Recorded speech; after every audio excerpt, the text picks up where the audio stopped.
Everyone, আমি তনুশ্রী নিয়ে চলে এসেছি তোমাদের সাথে বেবি বয়ের সিমটমের একটা ভিডিও নিয়ে।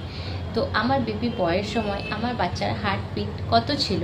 তো আমার যেটা ফার্স্ট আলট্রাসোনোগ্রাফি ছিল, ওখানে আমার বেবি বয়ের সোনোগ্রাফিতে হার্ট রেট এসেছিলো 172। যেহেতু বলা হয় যে 160 140-এর ওপরে কম থাকে তাহলে বেবি বয় এবং বেশি হলে মেয়ে। কিন্তু আমার তারপর থেকে প্রত্যেকটা সোনোগ্রাফিতেই আমার 154, 155 এরকমই সোনোগ্রাফি রিপোর্টে এসেছিলো এবং লাস্ট সোনোগ্রাফিতে 135 এসেছিলো।